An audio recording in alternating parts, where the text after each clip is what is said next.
J.K. Rowling, her only magic power is just increasingly being more with more takes. Like, it's just the endless dark black hole nexus of vortex sucking everything into it, and then she just spews out more on a regular basis to justify her own bigotry. Because yeah, it's probably not great, you know, when people are like, oh, you're the most famous transphobe I think around, right? You're number one. You're as big as they get. Yeah, one of the biggest selling authors of all time, and also one of the largest TERFs. You're the queen of the TERFs, JK. That's you. That's who you are. And then having that be like, oh well, no. At the end of the day, I mean, look at this. We have articles by the queers themselves. Yes, that validate everything I've said.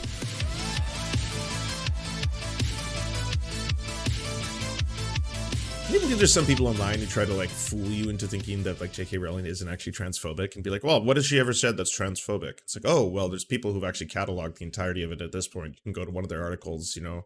I would recommend Katie's, for example. She's got a lot of great links in there. It's just one of those things where it's like, yeah, she's very transphobic, extremely transphobic. You know, she's very open and proud about her transphobia in many ways. In between her tweeting about how much she loves getting money from everybody, she tweeted this out the other day. For voicing my concerns. Actually, you know what? I should back up. I should show you the dogs and cats one first. Oh wow. Okay, here it is. How are you this confidently wrong? Lots of women don't menstruate. Some are menopausal. Some take the pill. Some have had a hysterectomy. Do they stop being women at some point? And then J.K. Rowling responds, logic a 9-year-old could demolish. A, dogs bark. B, this isn't barking. Therefore, C, this isn't a dog. It's also not how lists work, but I digress. Here's something pretty neat. Check this out.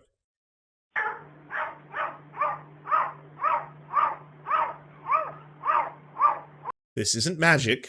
This isn't magic, JK. Okay, this is not a spell. I mean, this is not like some conjuring that I've manifested here. So don't get too ahead of yourself.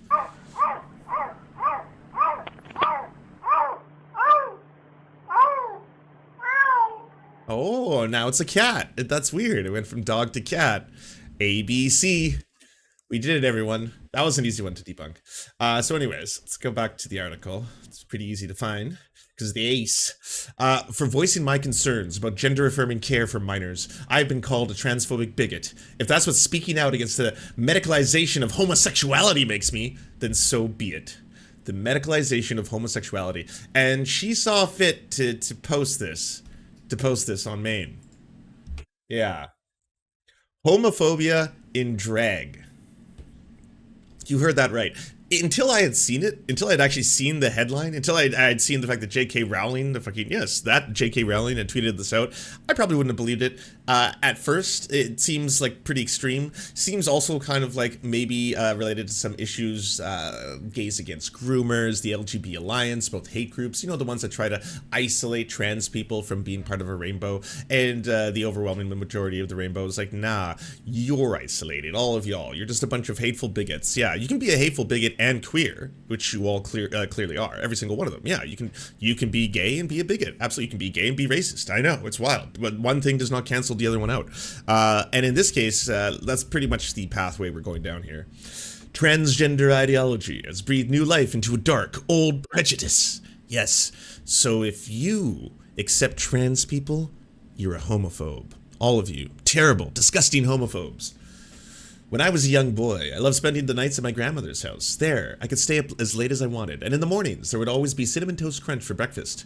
Well, I mean, that's a lot of sugar. You should probably have some grapefruit or some variation on this. It seems like that could be the early start of perhaps some let's say, overstimulation.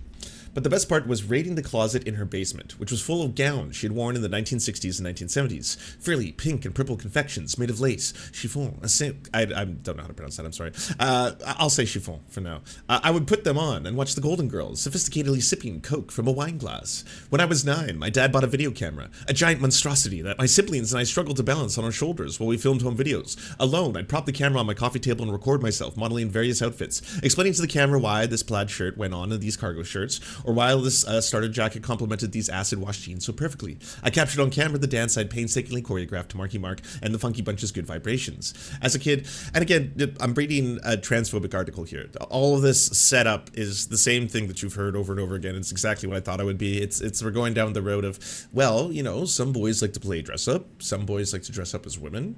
That doesn't mean they're trans. And the response would be, no one on the other side is saying that they are, though. See?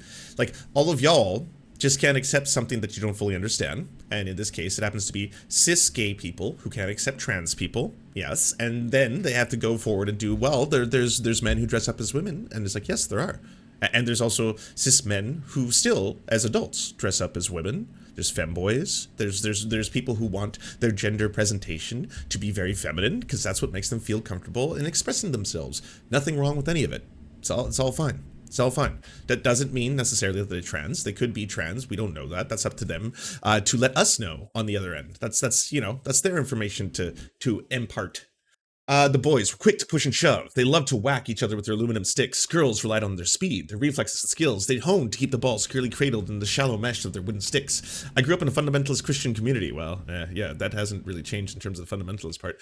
Most people would call it a cult. From kindergarten to 6th grade, I attended the community's tiny school because enrollment was so low. There was no in crowd, no separate for jocks, blah, blah, blah, Bible class. God's word is my people. When I learned about homosexuals in Bible class or about AIDS, which we were told God had made to punish homosexuals for the sins, I didn't think for a moment that I was one of them. Sure, my first real crush when I was 11 had been on a boy, Elijah Wood, an actor from my age whose performance in the 1994 B-movie North had captured my heart. But at that time, before sexual maturity, I mistook the longing I felt for Elijah with some more sanitized desires to simply keep his company and his best friend.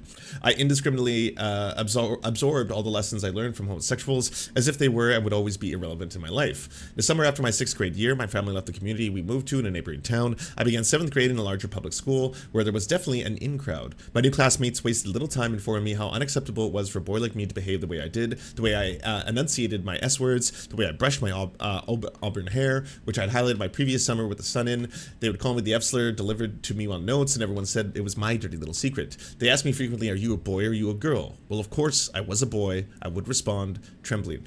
Like, this sucks. This sucks because, like, you're taking what was a lifetime of dealing with bigotry, you know, being vilified for being a homosexual, growing up in a hardcore Christian environment, and now you're continuing that bigotry in a different category. It's now you're just doing that towards trans people. In the same way that you were treated like shit your entire life, people treated you differently for being gay, which fucking, that sucks. Like, that's fucking horrible. That shouldn't happen. But it doesn't mean that you should now make trans kids' lives scarier, right? Contributing to that? Because there's trans kids who are going to be growing up, and articles like this, retweeted by J.K. fucking Rowling of all people, yeah, it adds to a culture of fear and bullying and all the things that, like, you know, the high rates of suicidal ideation, the high rates of depression, anxiety, all the kind of things that a lot of trans kids report experiencing. That is from this shit. From these articles, from J.K. Rowling retweeting it, from fucking tons and tons of people taking this and suddenly being like, whoa, oh, I didn't know. So wait, this is homosexuality. So there's no such thing as trans people. They're just homosexuals, you say? And then the medical community is trying to profit off them somehow? Oh my word. In 2017, at the age of 33, I enrolled at Columbia University in New York to complete my undergraduate degree. There, I was shocked to discover how gay activism had evolved since marriage equality then became the law of the land. The focus was now entirely on personal pronouns and being queer. My classmates labeled me cis, short for cisgender. I didn't even know what that meant. All I knew is what they called me, cis, in the same cadence that the 7th graders had called me. No! Oh, bruh. Oh man, I can't believe that. I can't believe that. Like, organic chemistry. That's where the term cis and trans come from. It's not an insult in any way. Like, I would be more insulted if someone called me a biological male. I'm like, why use what? No, sure, I'm cis. Yeah, just say cis. Why are you being a weirdo? It's common nomenclature. We've all agreed upon this, right? How could you call me that? It sounded the exact same. Soon I learned about non-binary identities and that some people, many people, were literally arguing that sex, not gender, was a social construct. I met people who evangelized a denomination of transgenderism that I had never even heard of. One that included people who had never been gender dysphoric or who had no desire to medically transition. Cool story. Leave them alone? would be the next part. Just leave them the fuck alone. That would be it. This whole thing is so gross. And like the whole half of this fucking essay, because this goes on and on and on. The first half of this is all like, I was bullied. Life sucked. They called me slurs. They treated me differently for the way I was born, you know? And then I grew up and they started calling me new names. Names like cis. They called me cis. It was the same as the F slur. It felt the exact same. I met straight people whose trans and non-binary identities seem to be defined by their haircuts, outfits, and inchoate politics. I met straight women with Grindr accounts. I listened to them complain about the transphobic gay men who didn't want to have sex with women. All around me, it seems, straight people were spontaneously identifying into a community, into my community. Oh, sorry.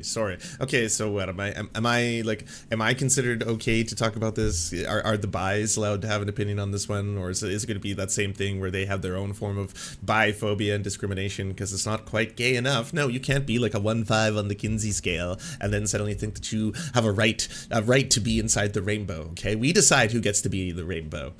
We want our own forms of bigotry. That's what this is. It's like I was bigoted against my entire life, and then so now I want to exclude others. Yeah, even though the majority of the LGBTQ plus community is like, no, no, there is no LGB without the T. Okay. All around me, it seems, straight people were spontaneously identifying into my community and then policing our behaviors and customs. I began to think that this broadening of the trans and queer umbrella was giving a hell of a lot of people a free pass to express their homophobia. Yeah. At Columbia, I took classes on LGBT history, but how much of that history was delivered through the lens of queer theory? Queer theories, well, how much of it is explained, taught, or expressed through the lens of black queer people, indigenous queer people, you know, Latinx queer people? Did like queer theory, a lot of it, because I've read a lot of queer theory now, a lot of it is from white gay people, white queer people. That's a lot of it. And you know, you could express an upset, like an anger at that could be something to bring up, rather than being like, trans people are trying to get in our spaces. You could be trans now just by saying you're non-binary. You don't have to suffer at all. Queer theory is appropriate French philosopher Michel Foucault's idea about the power of language in constructing reality. They argue that homosexuality didn't exist prior to the late 19th century, when the word homosexual first appeared in medical discourse. No. Homosexuality has always existed, as have trans people, as have other genders. Yeah, because gender, I mean, we come up with these things, language, words, in order to express and communicate to each other the things that we observe and see and experience around us. And so we try to do our best in using this language and these words in order to try and express things that might be very difficult to impart to one another. The idea of a gender identity is pretty complex, very complex. So we're trying to come up with different language and methods to be able to explain it, especially for us cis folk who may not have to deal with something like having gender dysphoria. And then also wrapping your head around the fact that just because we invented two names, boy, girl, man, woman, just because we had a binary, and now modern science has shown us that it is anything but. It is quite literally a spectrum of varieties, and there's nothing wrong with that. Just because there are people with differences of sexual development doesn't mean that there's anything wrong. Just because people don't want to identify as either a man or a woman because that's not what they are and not what they feel in their little hearts, that's okay. We're all going to be okay. No one is asking that we eliminate the struggle of gay people, especially 100% homosexuals, and their plight in society. Because yes, we still live in a homophobic fucking society. We're still deprogramming that shit. Look what happened to Ethan Klein. I think this year or last year. The guy is in every way, shape, or form an ally. He's using his platform to learn and to have tons of guests and to bring attention to issues that, like, you know, surround the queer community. At the same time, he'll say things without even knowing it. You know, he's not even like, I'm trying to be a homophobe right now, I'm going to say some homophobic shit. But he's just like, yeah, so who's the tops and the bottoms? Or like, did you guys clean your bums out and stuff before that? Like, he's not even doing that because he's like, at that moment in time, he wants to be deeply homophobic. But he's being deeply homophobic. Because again, he doesn't think in his mind when he's saying this shit out loud that this actually could be highly offensive. That's why it's kind of weird for a straight guy to be talking like this. We should tell you a little bit about the history of like gay oppression and stuff like that. And then apologizing, and then course correcting, because that's what you're supposed to do. They're doing the good thing, you know. You're not gonna deprogram this stuff overnight. All of us are dealing with it. Like I've said before on the stream, I'm trying to deprogram homophobic thoughts, and I say that as a bi person. Queer theory, which has become the predominant method of discussing and analyzing gender and sexuality in universities, seems to me to be more ideological than truthful. No. What? You said after you're like, queer theory only supports philosopher Michel Foucault, and it doesn't say that homosexuality existed prior to the 19th century. It's the name itself that created it out of thin air. In my class on gender and sexuality in the Muslim world, however, I discovered something else too. I learned about the current medical practices in Iran, where gay sex is illegal and punishable by death, and where medical transition is subsidized by the state to cure gays and lesbians. What? The theocratic elites insist are normal people trapped in the wrong bodies. I privately drew parallels to the anti-gay laws and practices in Iran, where I saw it developing. What the fuck are you talking about? Let's look up transgender rights in Iran. Transgender rights in Iran are limited, with a narrow degree of official recognition of transgender identities by the government, but with trans individuals facing very high levels of discrimination from the law, the state, and from wider society. That's what I was going to assume before I read the fucking foolishness before me in this article, but I guess I was right. Before the Islamic Revolution in 1979, the issue of transgender identity in Iran had never been officially addressed by the government. Beginning in the mid-1980s, however, the transgender individuals were officially recognized by the government under condition of undergoing sex reassignment surgery, with some financial assistance being provided by the government for the cost of the surgery, and the change of the sex marker on birth certificates available post-surgery. This isn't gay people going through this. What the fuck was he talking about? I mean, this seems, to be completely honest, more progressive in some ways than certain states in the United States. I'd need to know more before actually talking on this, though. However, substantial legal and societal barriers still exist in Iran. Transgender individuals who do not undergo surgery have no legal recognition than those who are first submitted to a long and invasive process, including virginity tests. What? Formal parental approval, psychological counseling that reinforces feelings of shame, and inspections by the family court. In addition, non-binary genders are not recognized in Iran, and the quality of trans healthcare in the country, including hormone therapy and reconstructive surgeries, is often very low. Iran is still considered transgender identity to be a mental disorder and has no laws protecting trans people against stigmatization or hate crimes. I mean, there's so many things here. So many things. Trans activism is the ultimate form of homophobia. What are you talking about? Are you actually being serious? This is unironic. You are a believer of this nonsense? Tavistock gender clinic whistleblowers have all revealed homophobia in their clinics. Lance speaks fast to get bullshit out faster. I speak fast because I've always spoken fast. That's just who I am. And I'm quite happy with who I am. The other part being is that, like, no, absolutely not. I'll say this very slowly, but no, that is not correct. No, that's people fighting for their own rights, and in this case, people wanting to have rights, trans rights. That doesn't make this homophobic. That actually makes you transphobic. Both of these people. In the author of this original article, who once under fact check is spouting nonsense. The nonsense is on the screen, unless you think Wikipedia in this case is not a valid source. But yeah, spouting absolute nonsense. This is what the life is like for trans people in Iran, compared to what he is saying as some form of converting people into different genders. Yeah. Transgender individuals also face extreme social pressures to hide the fact that they are transgender, often being forced to move to a new city, cut ties with any previous relationship, and conform to the strict sex segregation in Iran. Harassment against transgender individuals is common within Iran. Trans people face increased risk of physical and sexual assault, exclusion from education and jobs, poverty, and homelessness. The Iranian government also monitors online transgender communities, often subjecting them to censorship, and police routinely arrest trans people. The United Nations and Human Rights Councils reported that lesbian, gay, bisexual, and transgender children are subject to electric shocks and the administration of hormones and strong psychoactive medications. That doesn't sound like there is a lot of trans rights going on. Then I learned what was happening from gender non-conforming kids. They were being prescribed off-label drugs to halt their natural development, so they had time to decide if they were really transgender. If so, they would then be more successful at passing as the opposite sex in adulthood. Even worse, I learned that these practices, this is so deeply wild. Absolutely wild that you think that the very existence of trans people, and in this case they're speaking about trans women, but the fact that trans women exist, no, they're not like gay men who are making these choices so that they will then appear more attractive to heterosexual cis men. That's absolutely absurd. And also, yes, puberty blockers can hold off some of the irreversible changes that can happen to someone's body when they undergo puberty. That's why they do it, and they do it so that someone has an option to be able to then, they want to get them off puberty blockers as quickly as possible and put them onto hormone replacement therapy, HRT. You don't need to take puberty blockers when you're taking hormone replacement therapy.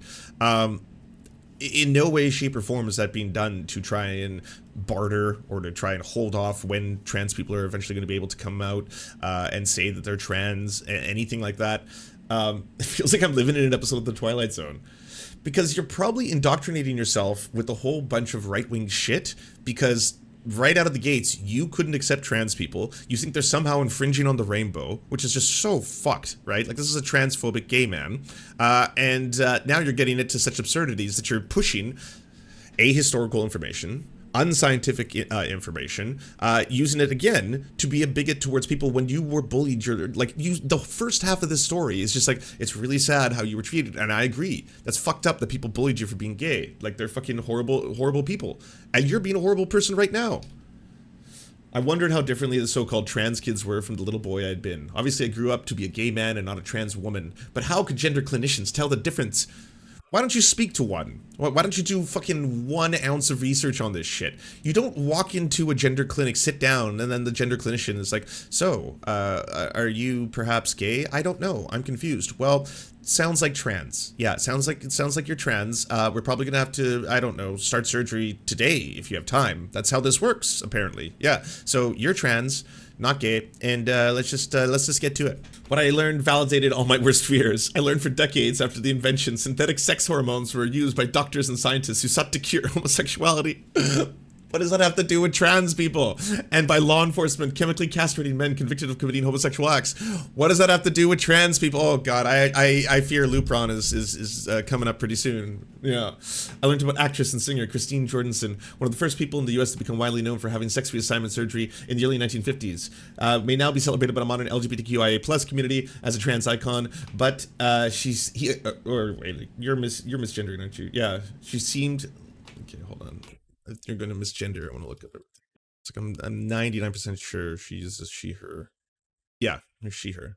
She seemed more concerned with escaping her homosexuality, which she said it was like, it takes so much more work to do this, you bigots. Soon, I met a detransitioned gay man who sought to escape from internalized and external homophobia in the transgender identity. They continue to suffer severe post-surgical complications years after their vaginoplasties.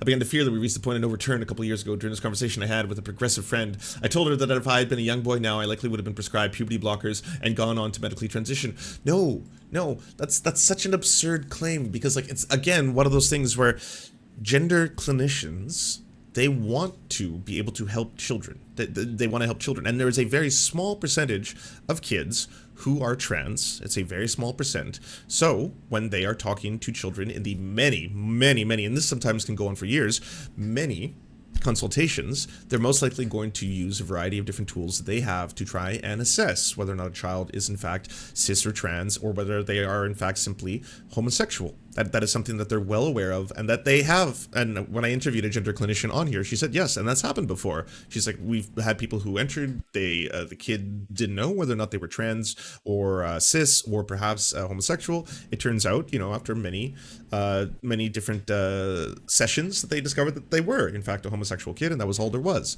And for kids, again, there is no puberty blockers. You take puberty blockers, and I have to be specific here. You take puberty blockers when you're about to go through puberty. So I would say pre-adolescent children is the term I would probably use, most likely around the ages of 11 or 12 years old. And again, it's used for as little time as possible in order to determine whether or not the child is going to go on hormone replacement therapy. And this is something that like you should be leaving to scientists, or at least leaving to scientists to explain this to you. You don't see this level of bigotry, and this conspiracy theory, by the way, like this is just absolute batshittery of the highest order. And that probably explains why J.K. Rowling ended up retweeting it, because of course, like I said, J.K. Rowling, her only magic power is just increasingly being more shit with more shit takes. Like, it's just the endless fucking dark black hole nexus of shit vortex sucking everything into it, and then she just spews out more shit on a regular basis to justify her own bigotry. Because yeah, it's probably not great, when people are like, oh, you're the most famous transphobe, I think, around, right? You're number one. You're as big as they get. Yeah, one of the biggest selling authors of all time, and also one of the largest TERFs. You're the queen of the TERFs, JK. That's you. That's who you are. And then having that be like, oh well, no. At the end of the day, I mean, look at this. We have articles by the queers themselves. Yes, that validate everything I've said. For voicing my concerns about gender affirming care for minors, I have been called a transphobic bigot. You are a transphobic bigot. This is, again, it's unscientific. You haven't done any research on this topic, and you're just spewing nonsense. Again, spewing nonsense at a time where like it's very, very crucial for people to get the facts right. Do you enjoy the Serfs but prefer not to have to use your eyeballs? Many are saying this. Well, we've got the solution for you. It's the Serf Times in podcast form, available on most major podcasting networks now. If you enjoy it, please consider leaving a good review and feedback because it really helps the show out, apparently, and it's free, just like the podcast. To our gods, Xander Corvus and Peyton L. Juste, we shall spend many a generations building mighty cathedrals in your honor. To our monarch, Tom Spiker, we are but your oafish jesters, here to offer you a laugh at any opportunity. To our brave knights of the Round Table, Rachel K., Izzy Solidarity, Victoria Bell, Sebastian Demel, Mark Harmon, Benji Arney, Scary Earth Human, Tony, DM Rivera, Resident Scarecrow, Sir Nickus, Cheryl Alvarez, Ruby Kelly, Brandon, Words Greenwood, Everything Important, Hegbert Celine, Matthew Scarborough, Stellar Vision, Ariane McCarthy, Doug Cady, Daniel Sutton, Jenna Tao, Dark Puppy, Quiet One 85, Anna Loves Riley, Omni, Riley and Anna, Poodlehawk, Multimondi, Trevbot EXE, Brian Ephraim, Anthropophojak, Catherine, Ramon Acosta, Nkosin, Ralph Parler, Violent Orchard, Political Puppy, La Media Panza, Todd Buckingham, and Todd La Jeunesse. We salute our valiant heroes off to fight injustice everywhere.